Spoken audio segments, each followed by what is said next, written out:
Hello po. Magandang gabi. Hi, Berna. Magandang Hello, Ma'am Ah, Kai. Welcome Hello po hello, from sa maganda. UK. Senior City at kasama natin ngayong gabi ang ating panauhi ng ating guest mula sa lalawigan. Pare-pareho po tayong tatlo, mga Kabitenya. Kabitenya din po ako. Ang ating pong Okay. guest ngayong gabi ay si Miss Ochi Tolentino, o Eloisa Tolentino. Siya po ay taga Cavite. Nire-represent ang Cavite Green Coalition. Ganda gabi, Ate Ochi. Magandang gabi rin po sa inyo, mga kasama sa PRRM at aming mga ka-partners at ka-miyembro. Yan. Thank you, Ate Ochi. Salamat at pinaunlakan nyo kami sa gabing ito para makipagkwentuhan sa inyo tungkol sa mga nangyayari sa Cavite City, ay Cavite, na in relation to the World Environment Day na Yes. sineselebrate po natin ngayong buwan ng Hunyo, pero may exact specific date yung World Environment Day. At ang theme, Berna, ay for this year 2025. Yes, is local solutions to end plastic pollution po. Kaya saktong-sakto po yung campaign po ng Cavite Green Coalition para po dito sa ating tema for this 2025 on World Environment Day. Yan. Kaya salamat din talaga na nakasama natin si Miss Ochi dahil maganda ang magiging kwento niya sa atin at maganda yung message ng ating kwentuhan ngayong gabi. So, ang episode natin ngayong gabi ay ikailan, Berna? Yes, nasa episode 20 na po tayo Then, for this 2025 at ang Senior City Kwentuhan po ay nasa kanyang 6 years na and simultaneously naka-live po tayo sa iba't ibang platforms and partners po ng ating Senior City Kwentuhan. So nandyan po yung SISO, Olapis, ang Inet Philippines, ang senior sa panahon ng COVID at of course po ang PRRM. yan. Kaya din po naman namin naisip ang Cavite Green Coalition na bahagi ang PRRM ng koalisyon na ito at partner sa maraming proyekto sa lalawigan ng Cavite ay dahil meron silang kasalukuyang isinasagawang proyekto at bahagi ito ng malawakan at matagal ng kampanya to end plastic pollution. At hindi lang yon kundi ecological solid waste management na rin. So, Miss Oji, thank you. Siguro pakilala kang konti po, Miss Oji. Taga anong bayan ka talaga sa Cavite? Yes. Magandang hapon po sa lahat ng mga tagapakinig. Magandang gabi pala sa lahat ng mga tagapakinig ng Senior City. Yan. Ang tunay ko pong pangalan ay Eloisa Tolentino. Ang nickname ko po, ako ay mas kilala sa tawag na Ochi. Ako po ay taga Carmona, Cavite. Oh, Carmona. Yes, opo. At kasalukuyan po ako ay miyembro po ako ng Cavite Green Coalition. At the same time po ay ah, member din po ng Eco Waste Coalition.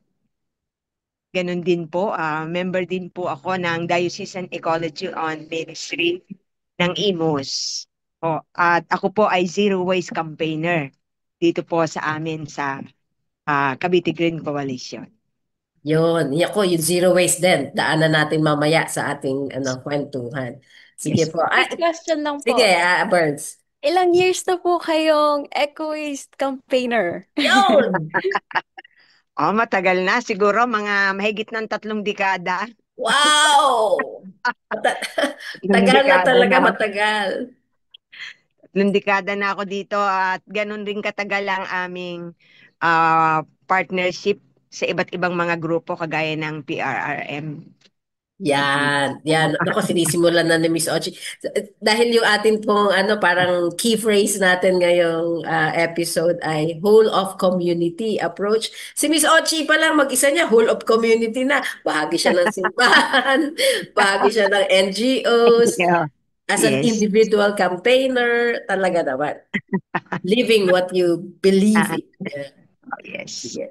So, sige, baka you, Berna, take the first question for Miss Ochi. Ano yung gusto natin pakwento kay Miss Ochi muna? Yes po. And for context lang din po sa mga nanonood, in our previous episodes po na pakilala na rin po Yan. yung project itself, yung Plastic Free Pilipinas, and then ano yung um, ginagawa po ng PR, which is the research po, and then the next phase of that is transparent naman po tayo about dun sa project. So for Ma'am Ochi lang po, how does the Project Free Pilipinas campaign operationalize the idea of the whole of community and Cavite? Nabanggit na rin po ni Ma'am Kai na ikaw po mismo ay the whole of community.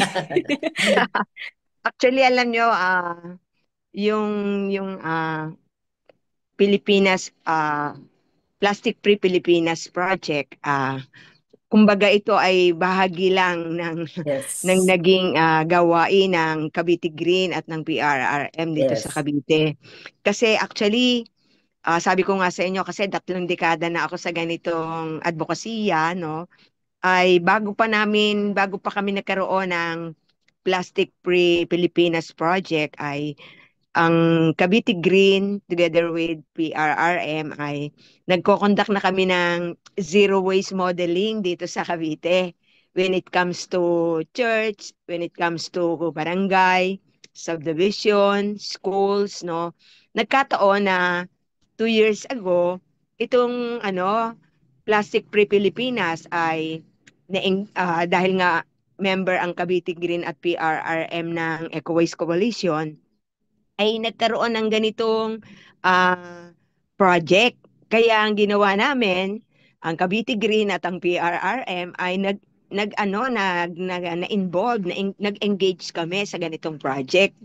Kasi nga kami nandito sa Cavite, kaya itong project na ito ay talagang in-involve namin at talagang yung aming ginagawa na dati dito sa Cavite ay mas in-enhance pa namin because of this project. Kasi ito tutok lang sa plastic. Oo, samantala yung mga zero waste modeling namin, mas lalo naming mas ma-enhance, mas magiging matingkad yung aming kampanya at yung pagpo-promote na talagang yung doon sa hierarchy ng basura na ang unang-una ay prevention or avoidance, walang alin yung ano yung i-avoid ay talagang hindi lamang yung pagke-create ng basura kundi number 1 na yung plastic, which is tayo nga sabi nga sa mga survey ay talaga namang pangatlo ang Pilipinas sa polluters, plastic polluters sa ocean, no? Kaya yon, itong project na ito na Plastic Free Pilipinas ay talagang tuwang-tuwa nga kami at nasisiyahan kami na kami ay nabigyan ng chance kasama ang PRRM na mas mas lalo naming maipagpatuloy yung aming kampanya, hindi lamang basura kundi specifically plastic. Kaya yon, napag-anuhan namin ng PRRM, sila nasa research, kami naman Yes. yung nag-engage doon sa mga institutions like church and schools. Kaya doon kami ngayon nagkakaroon ng mga activities at saka programs kung papaano namin ah, ibababa itong ganitong plastic prevention sa mga eskwelahan at saka sa simbahan. Yan, Yon. naku, ang daming sinabi ni Ate Ochi. Yung binanggit niyo po na matagal na rin tayong nagtutulungan sa Cavite, yung PRRM, yung Cavite Green Coalition. Actually, dahil coalition siya, marami pang ibang mga miyembro ang CGC. Yes. Banggitin ko lang po din, yung Bayang Walang Basura na naging project din noong mga nakaraan ng mga taon ay isa ring bahagi nito. Pero Ate Ochi, pwede mo bang i-share kahit yung ano-anong saan-saang sektor nanggaling yung mga miyembro ng CGC para makita din po natin na ano ba yung whole of community. Yes, oo. Actually, ang Cavite Green kasi siya nasa almost 25 years na kami as an NGO. Kami ay actually yan ay nagsimula sa isang issue nung ipinatawag kami ng obispo, no, ng obispo sa dati ng former Bishop Sobreviñas, Manuel Sobreviñas, na may issue noon kami ng landfill sa Magallanes nagpatawag siya ng meeting at ako yung isa sa na atasan niya na mag-organisa.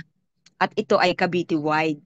Kaya tinutulan namin yung pagkakaroon ng landfill sa Magallanes, Cavite, which is 204 hectares to, no? Wow. Laki niya. Oh yes, oo. Mhm. Sa Barangay Lobo-Lobo. At nung yun maipanalo namin, nanghihinayang kami na mawala yung grupo. Correct. Kaya from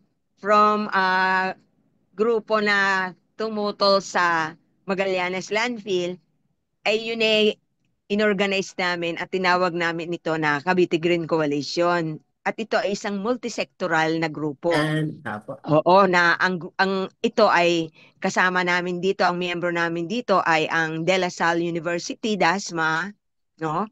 Ang PRRM, Cavite Chapter, ang Cavite Institute sa Silang, no? Mhm. Ang Shoreline Kabalikat sa Naik, no?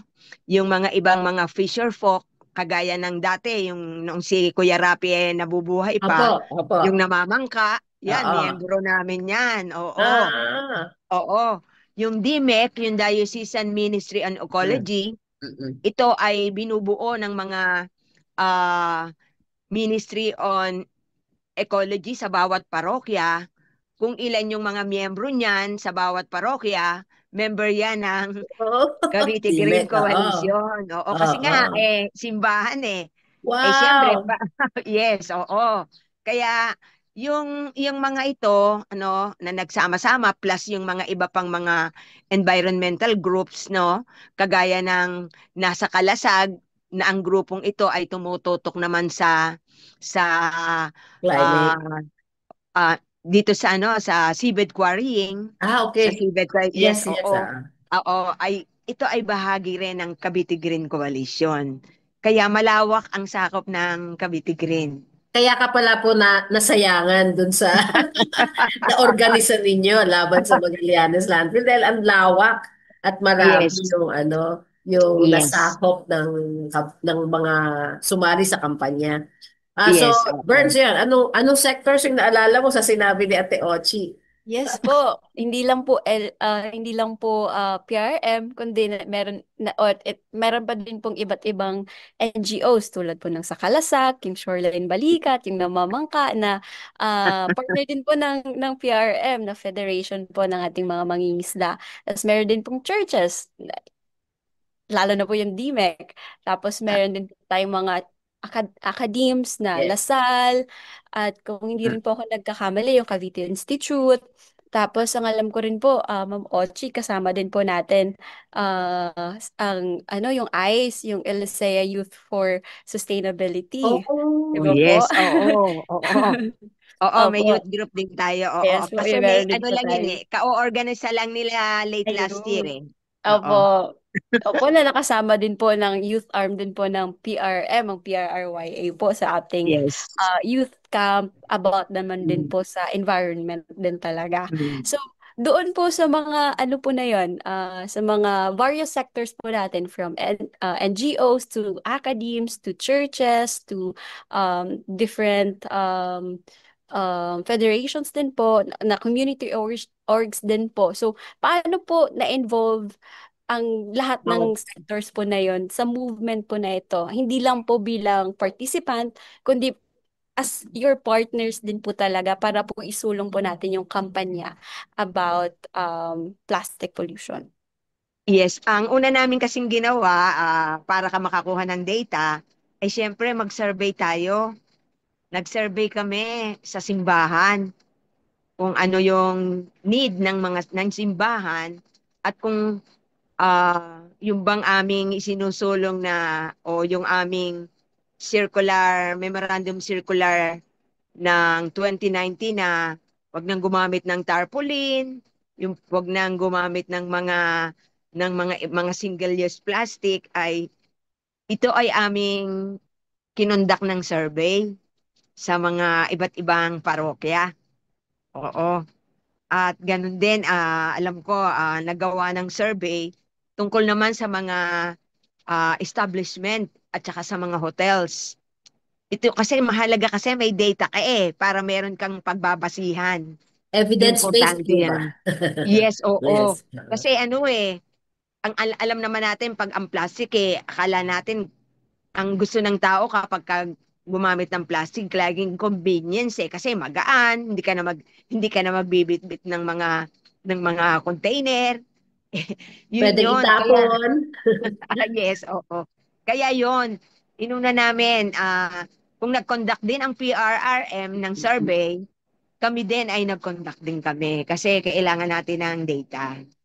At mula doon, nakakuha tayo ng data, makikita natin ngayon ano ba yung mas kailangan pa, ano pa yung mga need na kailangan gawin para sa mga programa ng reduction ng plastic.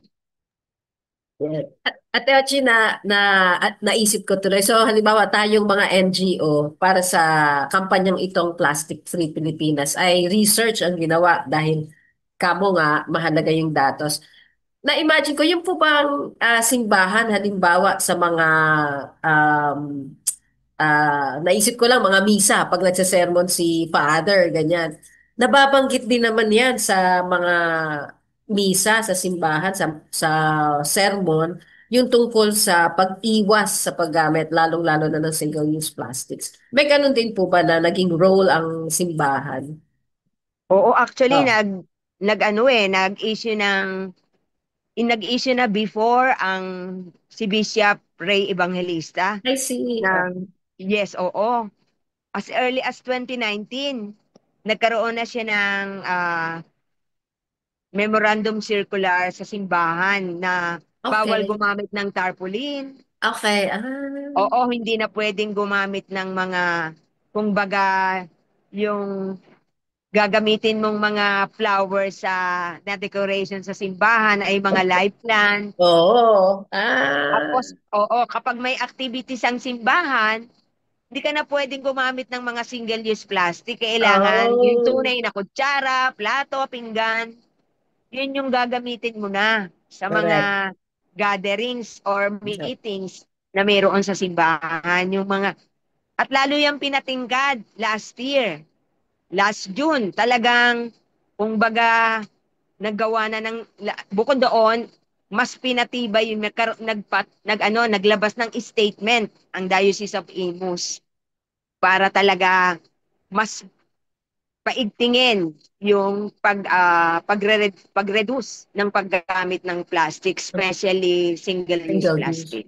Oo, okay na. Parang may batas din sa mga diocese na pag-iwas sa paggamit. Oo. Okay.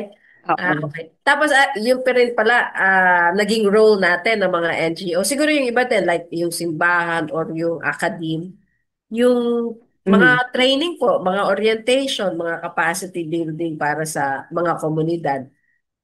Yes, oo. Actually, meron kaming Zero Waste Church Seminar na ibinibigay sa mga parokya. Oo. At ito ay ah, ini-schedule yan. Kung sino ang gustong mag-avail ng aming Zero Waste Church Seminar, ini-schedule namin yon. At yon ay the whole year yon. Whole year yung program na yon. Sa mga diocese po yan. Diocese po ang Yes. nag-train. Oo, the Diocese of Imus. Kami kasi yung nasa trainers training committee. Kaya Oh, kami yung nagbibigay talaga at bahagi ng training ay yung paggawa ng plano ng action plan. para sa bawat diocese po yan. Ganon. Yes, oo. Yun pong ano, yun naman pong academe kaya. Halimbawa, si Berna. Galing po yan si Berna sa Cavite State U. Oo. Ano pong naging ano nila, role o actual involvement? Actually, ngayon kasi as part ng Plastic Free Pilipinas, ay meron kami ngayong tie-up with Cavite State University. Oo. Ah, Kahapon kasama namin sila na nag-attend ng Waste Assessment and Characterization Study sa DOST kasi nga Oh, yes. ah, gusto naming matulungan ang Kabsu Indang to be a model or zero waste college o academy. Wow! Yes, oo. Doon kami sa ganong direksyon. Gusto Oo. namin kasi silang makilala, ma-recognize as a model Right. Mhm. college. And when Yeah. you say model, Ate Ochi, ibig sabihin the intention is to for that model to be replicated or Yeah. adapted Yes. by other Sige, Burns, may sasabihin po sabihin. Yes po.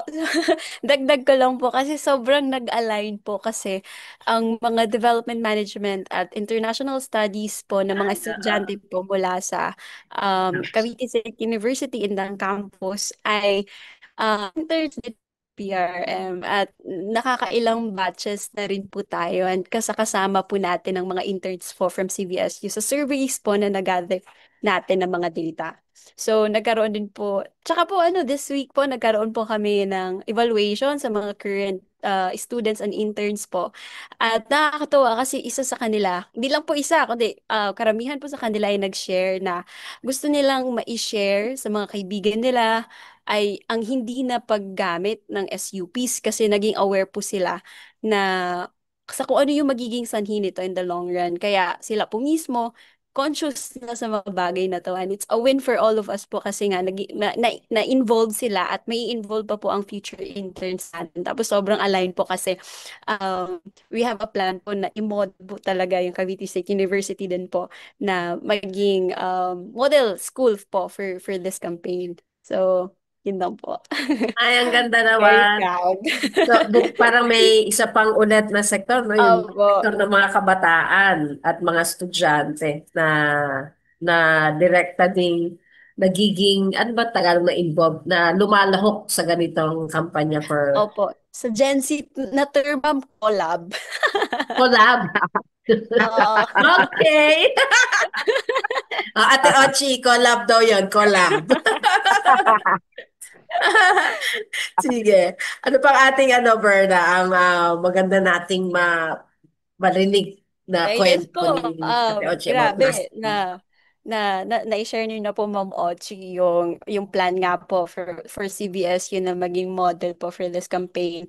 Then pero like ano po yung pinaka-effective sa tingin niyo po pinaka-effective? Pwede lang hindi lang po isa yan for sure, madami po yan. Effective ways po na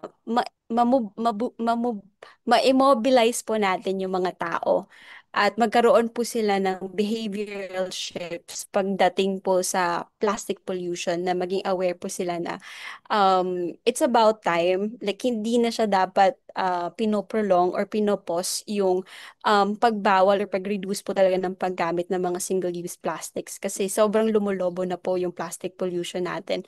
And um, And ano din po yung mga naging initiatives po natin maliban po sa mga nabanggit niyo po kanina na surveys, na attending seminars, etc. po na involved po din ang CGC at PRM about this campaign.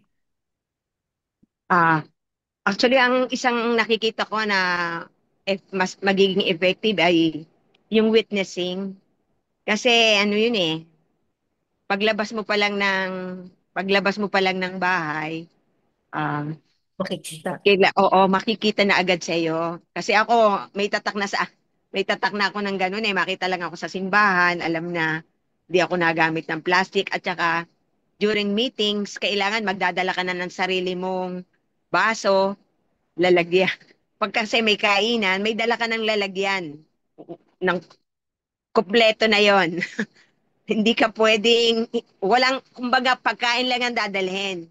Ikaw na yung, yun ba yung, kasi importante kasi yun Kasi bilang isang trainer, napaka-importante na para maging epektibo kang speaker ay masasalamin sa iyo na yung itinuturo mo ay isinasabuhay mo.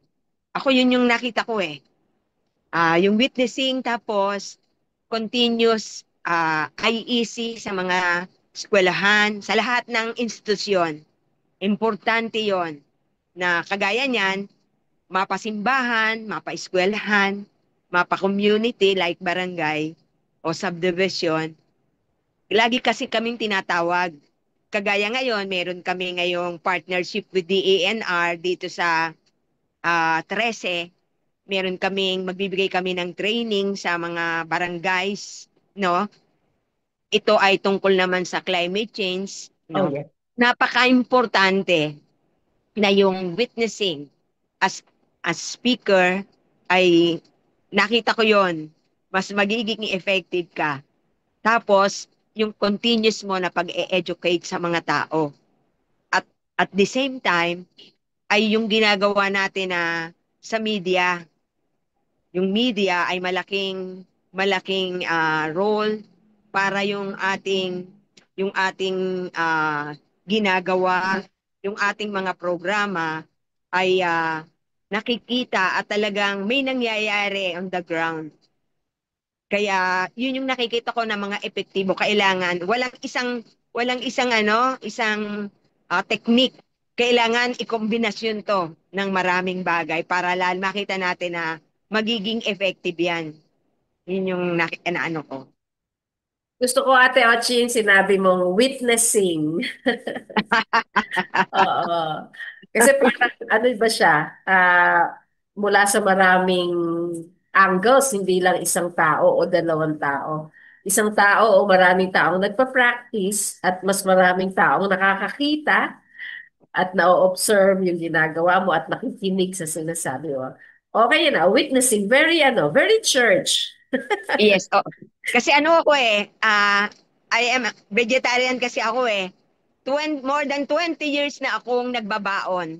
How to Yung be you. aking stainless na lalagyan ko, 20 taon na yon. Talagang ano yun eh. Kailangan ipakita mo. Nandiyan ba sa Gawin tabi mo, mo. Ate Ochi? Ha? Yung baunan mo, nandiyan ba sa tabi mo? Nasa baba. Ayan, so, di ba? Magandang makita yan. Kami din po ni Oo. Berna sa office, may, Oo. pag bumibili kami ng pagkain, bit-bit na namin yung lalagyan. Para hindi na magpa-plastic, gano'n. Hanggat Yes. maaari. Tapos, parang boyfriend na po namin yung mga water bottles namin. Kasi palagi Oo. na kami kasama. Okay. So, sabi ni Ate Ochi, Burns, ito yung nag-gets ko. Baka may dagdag ka. Yung witnessing nga, at saka yung ipipick up ko yung education, yung community education sa mga tao. So, parang community education na ginagawa nating mga NGO. Covers. Sa akin naman po, dagdagan ko lang din po yung sinabi niyo, ma'am, kahit na pagka tayo sa office nagbabaon. So, may term lang Gen Z 101 ngayon. Sa Gen Z naman po, Sharon tawag dyan. Ano? Sharon. Sharon! Okay, Kasi Sharon. from kanta ni Sharon Cuneta na balutin mo ako, charing. Pag may kainan sa daan, ganyan. So, lagi pong ano. Pero sa akin naman po, siguro po for the youth na to have that witnessing, parang, kasi may iba't iba naman pong ano eh, parang iba't iba yung interest ng mga youth. Meron po dyan na gusto maging entrepreneur in the near future after school, ganyan.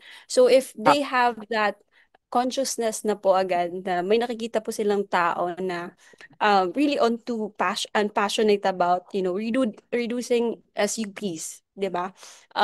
Baka po makapagbigay din sa kanila ng inspiration na when they have the entrepreneurship mindset, they will integrate that approach na dapat maging eco-friendly yung ginagagawin nila in the future. Kasi natatouch na po dyan yung ano kayang alternative sa plastic packaging. Kasi nga, pag nag-single-use plastic tayo, ito na yung magiging epekto niya in the long run. So, yung circular economy and zero waste initiatives ay mag-open doors pa for a greener entrepreneurship na maging sustainable yung packaging nila, magkaroon sila ng idea na i-integrate tong ganitong approach kasi nga they want to start a business but at the same time natatamnan na sila na um, mas ganda na maging sustainable yung approach nila kasi nga um, sila yung pag-asa ng bayan. Kami pala, kasama pala ako, youth pa pala ako.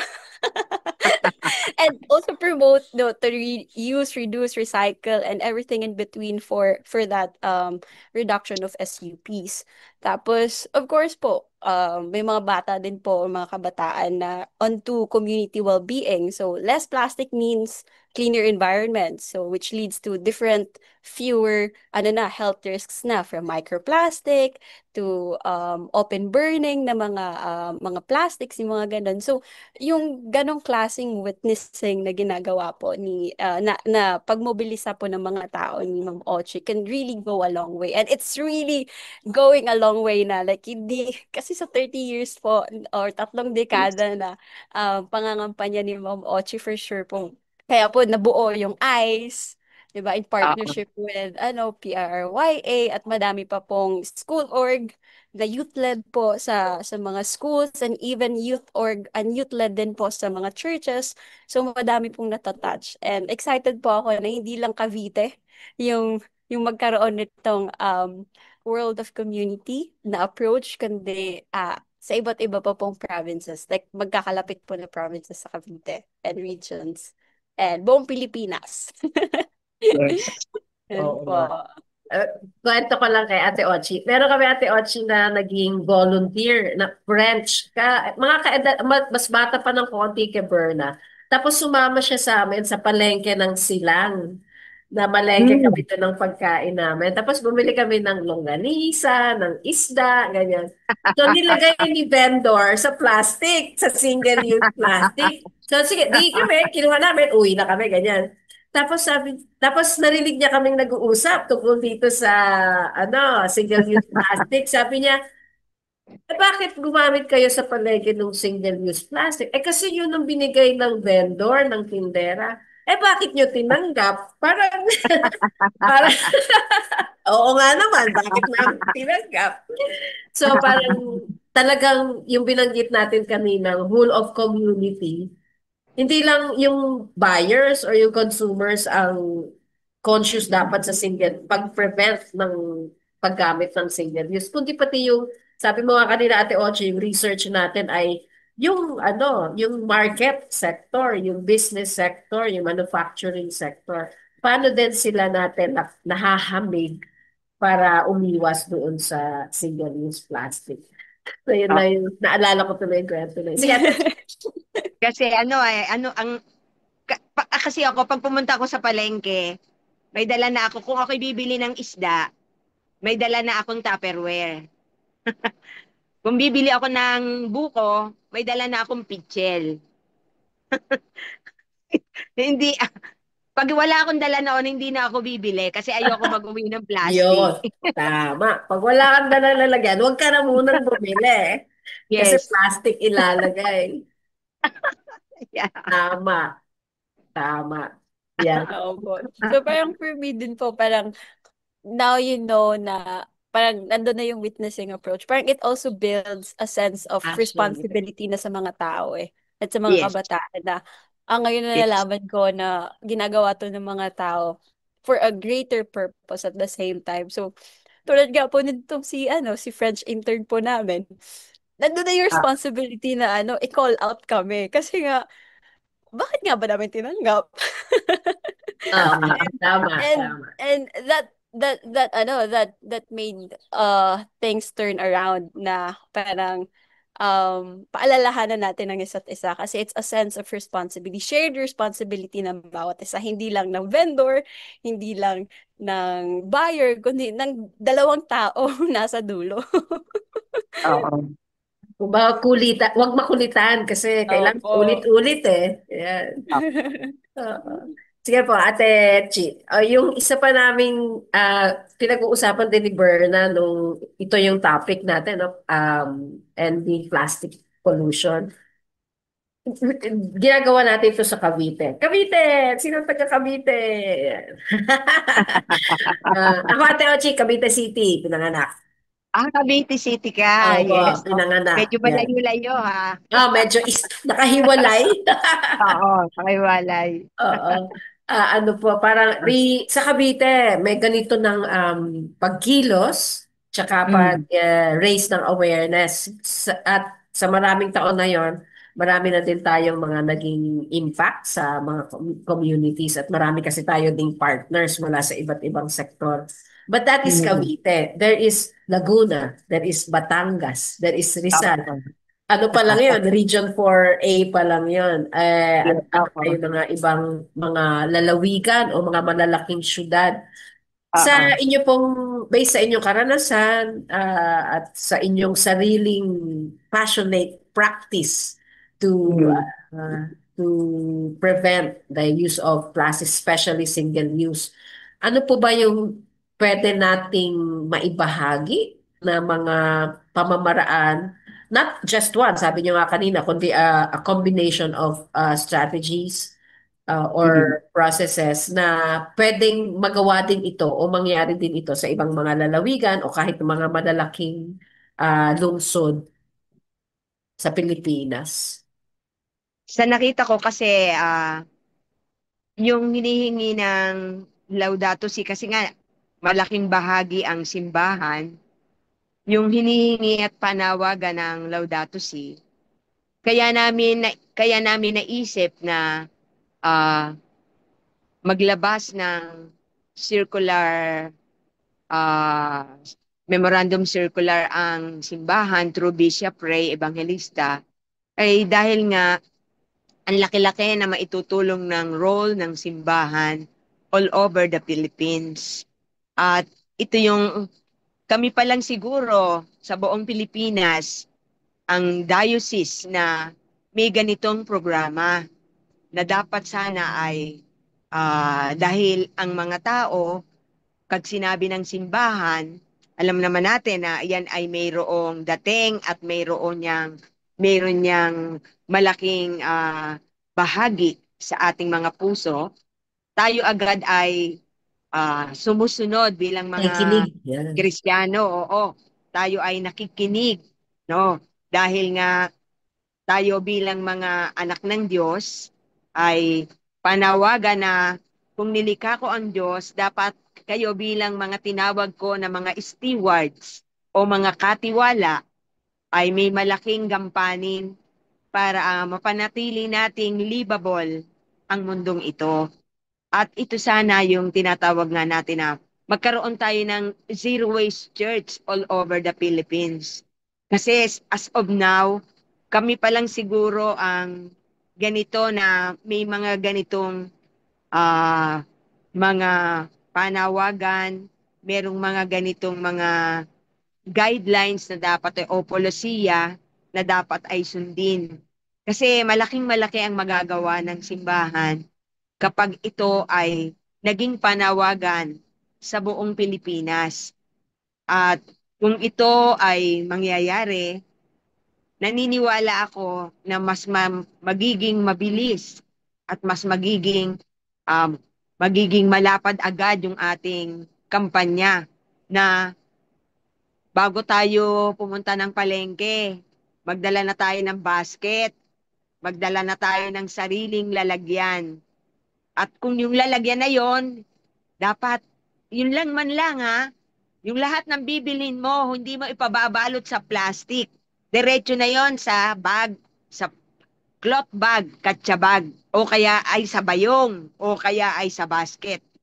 Alam mo kung ganito lang yung magiging, ano nang, magiging impact nito sa mga tao through the church, o kaya through the school.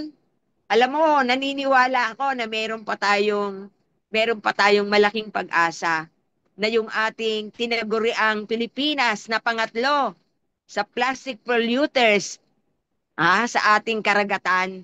Alam ko mabubura yon. Mabubura yon kung talaga laang yung ating yung ating tungkulin ay gagawin natin bilang mga katiwala o stewards. At nakikita ko na malaking malaki ang pag-asa natin.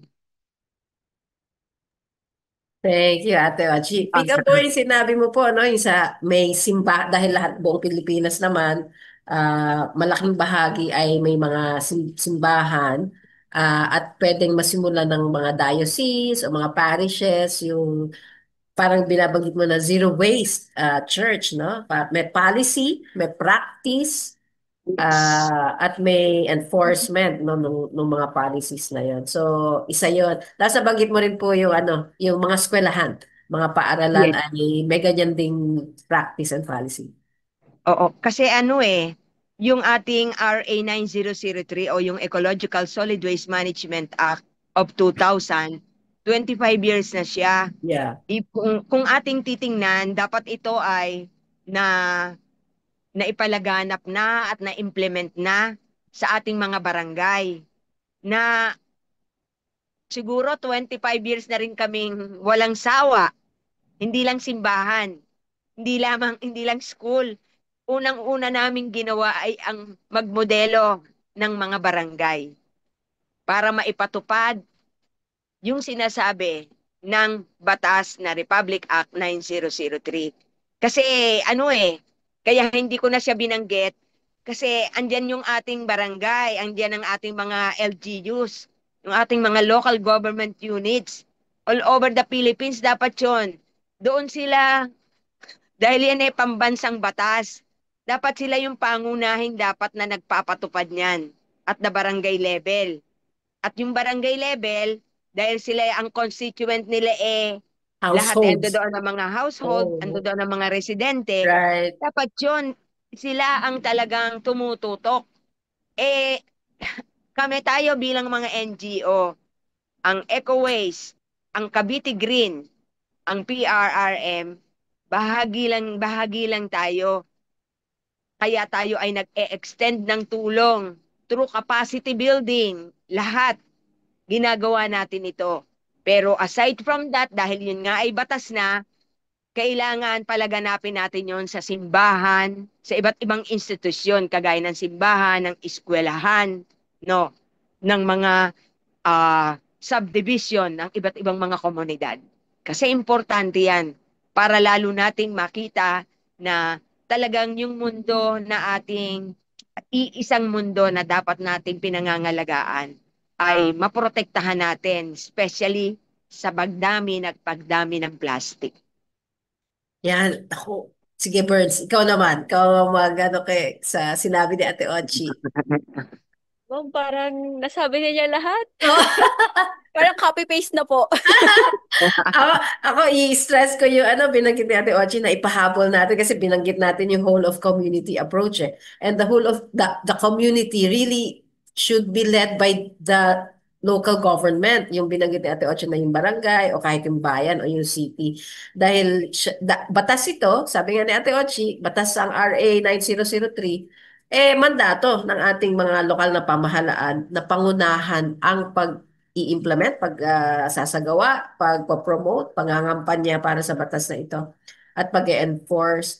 So, at ang ito tayo mga NGO, simbahan ay nandito para i-complement yung effort na yun ng mga lokal na pamahalaan.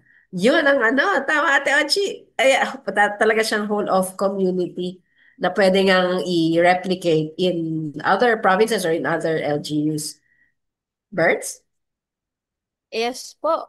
And since we have this episode every week, every Saturday po to be specific, at ang goal Oh po yeah. natin at the episode at sa mismong overall goal po ng programa natin ay adult learning talaga at lifelong learning. So na hindi nagtatapos sa apat na sulok ng classrooms ang pag-aaral kasi may bigger lessons pa outside na kailangan pong pag-aralan tulad niyo po na kahit 3 dekada na po sa kampanyang ito pero patuloy sa pag-a-attend ng seminars, ng workshops, conferences, pakikisa sa iba't iba pa pong mga aktibidad. So ano po yung pananaw ninyo sa papel ng adult learning at lifelong learning sa pagtatapos ng plastic pollution, lalo na sa konteksto po ng komunidad na pinaka-apektado nito? Ako ang nakikita ko lang ay kasi ang kaming mga matatanda, kami nang nandito sa konting panahon na lang yung aming maiaambag para maipagpatuloy ang ganitong mga advocacy, no? Ah, gusto naming maisalin ito, no? maisali namin ito sa mga kabataan, especially like you, Bern, no? Na salamat nga at mayroong mga kabataan na kagaya ninyo na nagbukas ng inyong puso at kalooban Isip. upang kami kasi kapag wala kaming naturuan o na-organize na mga youth, paano pa namin ito maisusulong kung kami hindi na namin kaya? Andyan naman kayo, mabuti nga at mayroong mga kabataang kagaya ninyo na talagang magpapatuloy ng ganitong advokasya para itong ating mundo na ginagalawan. Hindi lamang sa plastic natin maprotektahan, kundi sa lahat ng threat, no? Sa lahat ng threat ay ating maprotektahan. Mapanatili natin ang kalinisan ng tubig, hangin at lupa upang ang mundong ito ay ah, mapangasiwaan at maging buhay ng susunod na henerasyon. Kasi kung wala ng tubig, kung wala na ring halos malinis na hangin at malinis na lupa, paano na ang kabataan sa susunod na henerasyon? Kawawa naman ang mga anak at mga apo natin na wala nang wala nang maiinom na malinis na tubig. Nakakaawa naman. Hindi naman atin tong mundong ito. Hiniram lang natin ito eh. Kaya kinakailangan ito ay mapanatili natin para sa susunod na henerasyon. Kagaya mo, Bern. Kasi wala ka pang pamilya. We are doing this. Malaki ang role ng mga adult. At kaya nga kami ay nagsisikap na maipamulat, maging witness, magpatuloy na mag-educate para kayo na mga susunod na henerasyon ay magkaroon ng ligtas, mapayapa at magandang buhay sa susunod. Ang sarap pakinggan naman yan, Ate Ochi. Ah, Talaga pong taong simbahan ka. At saka kahit tayo Oo. rin po, ay hindi din natatapos ang ating pagkatuto dahil kanyo nga po kanina ay kahapon nanggaling kayo sa isang training para paunlarin pa yung inyong kaalaman at kasanayan sa WACS, yung Waste Assessment and Characterization Study o Survey. Bagamat meron tayong masasalina ng ating kaalaman, tayo rin ay patuloy na nag-aaral sa hindi lang sa larangan ng waste management or ending plastic pollution, kundi i-link na natin sa buong kabuuang sustainable development na ito nga may SDGs tayong hinahabol. At ang ending plastic pollution ay SDG number ano Burns yung sustainable consumption and production. Isa Responsible yan. consumption. Oo. Tapos yung isa ay, Ate Ochi, ito, mag-agree ka siguro din. Yung life underwater. Kasi ang ating basura na hindi nabubulok ay dadaloy papuntang mga katubigan at karagatan natin. So yan din ay mahalagang ah, pagbantayan. Yes. Sabi Oo. mo nga, Ate Oo. Ochi, Laudato Si. Ay, oo. Kasi Oo. ano yan eh. Napaka, napakahalaga yung ano yun eh, kompleto yun eh. Oo nga't wala na nga si Pope Francis. Yeah. Pero yung iniwan niya na legacy Yes. doon sa Laudato Si ay talagang, kung baga dyan lalong bilang isang binyagang Kristiyano, talagang mararamdaman mo na kailangan mong may gawin. Hindi pwedeng binyagang ka lang. At uupo. Kailangan mayroon kang gawin para sa susunod na henerasyon. Kasi kung ikaw ay matanda na, hindi natatapos doon, kahit may edad ka na, meron ka pang dapat gawin, may maiko-contribute ka. At ikaw ay maging isang maganda sanang ehemplo. Baguhin mo, kasi kailangan 360 degrees na pagbabago. Yun yung ano eh. Kasi hanggang hindi mo ginagawa yan, patuloy at patuloy pa rin tayo sa dati nating lifestyle. Walang Correct. mangyayari. Oo. Walang mangyayari. Saka nabanggit nyo, no? Nakuha ko to sa sinabi nyo. Bahagi din siguro ng patuloy na pagkatuto o patuloy na pag-aaral ay yung may i-unlearn ka eh. May bibitiwang natutunan mo noon na hindi na sustainable para sa panahon ngayon. Tulad ng paggamit ng plastic. Noon, sige, plastic everyday. Pero ngayon ay baka hindi na talaga yun ang sustainable ways of doing things at lalo na sa mga single use na ating kinakampanya. Actually, kahapon may tinanong ako sa DOST, Hindi nila siguro na masagot. Anong tinanong mo, Ate Ochi? mabigat ang aking tinuran kahapon. Kasi ang ano ng ITDI ay mga technology. Opo. Mga technology, paano paano yung dami ng plastic eh anong gagawin? Hindi ko matanggap. Sabi ko, bakit kailangan ang solusyon ba sa dami ng basura, especially plastic, ay technology? Hindi ba pwedeng ugatin natin ano ba ang pinag-ugatan ng problema? Pwede bang dahil sa dami ng plastic, pwede bang habang sinusolusyonan natin 'yan, pwede bang itigil natin ang pag-production ng plastic at tingnan natin. Sabi ko, kasi gusto kong maramdaman nila. Kasi nag-present sila. Dami-dami nilang mga naging partner at naging mga yung mga project proponent o mga companies na paano ginagawa nila sa dami ng plastic sa Pilipinas. Oh, Anong mga yes. technology? Yes. Naumay talaga ako. Yes. Naumay ako.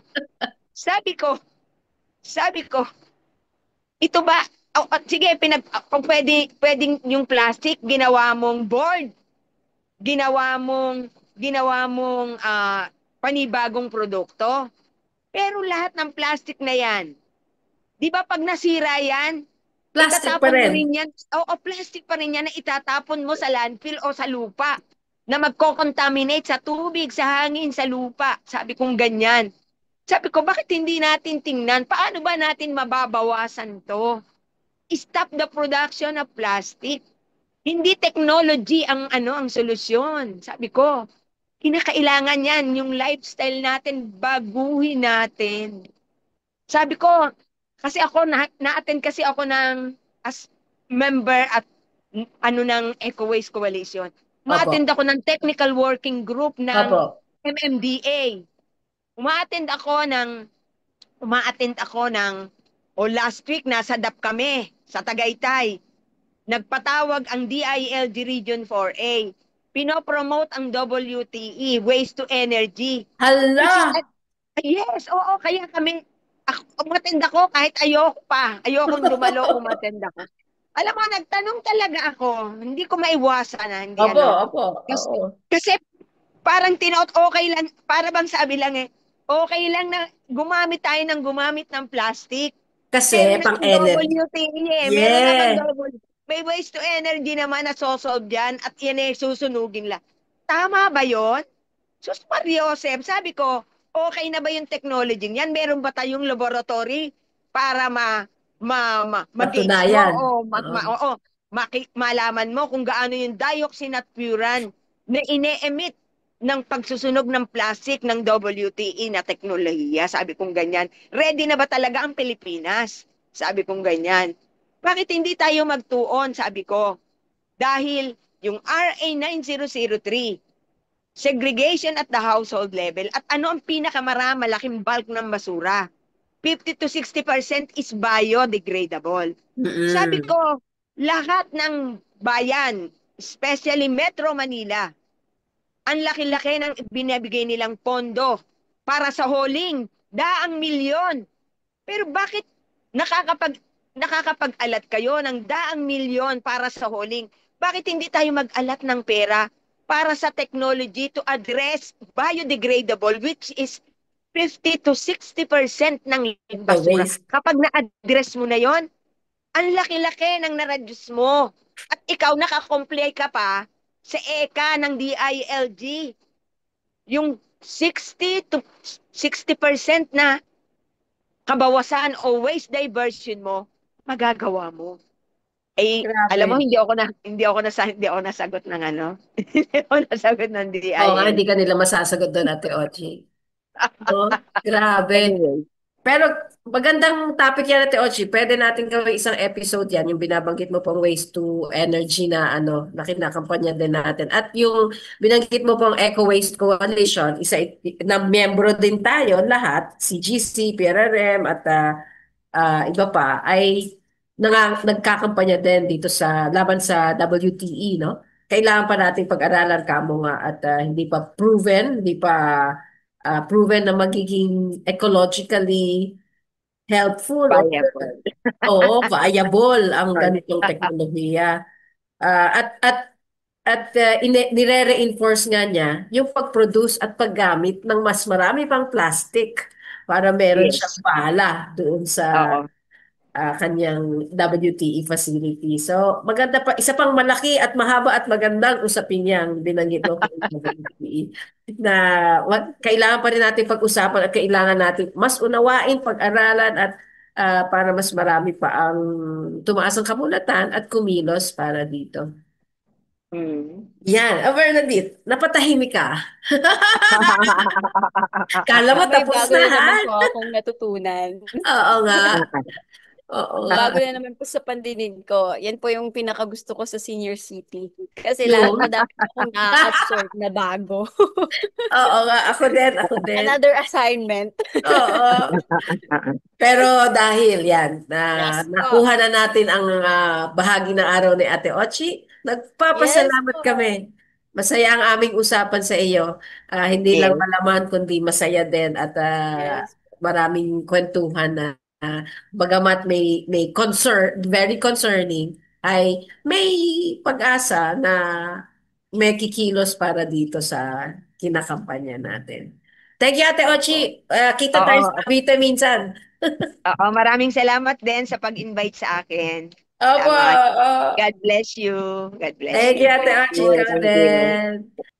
Ayun. For our next episode naman po sa darating po na another Saturday ay ang pag-uusapan naman po natin ay ang online sexual abuse and exploitation ng children na isa po nating programa o project po sa Cavite area naman po. Pero dahil medyo negative po yung USAIC, magkaisa para sa bata naman po yung ating pinaka-project title for that at makakasama naman po natin ng live or recorded interview ang ating mga naging interns po from Cavite State University.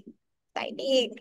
Very youthful ang mga perspectives and insights na mapagkukwentuhan natin sa episode na yan.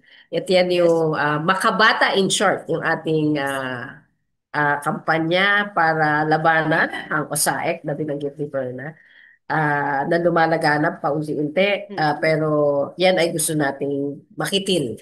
At sa pamamagitan ng pagpapataas ng kabulatan ng ating mga komunidad, lalong-lalo ng mga bata, para maprotektahan nila ang kanilang mga karapatan at ang kanilang kaligtasan. So yan po ang susunod na episode ng Senior City. So until that Saturday, which is June 13, Mm. have a 14. nice week. Mm. At Berna, kita-kita tayo ulit. Yes po. Salamat! Paalam! Okay.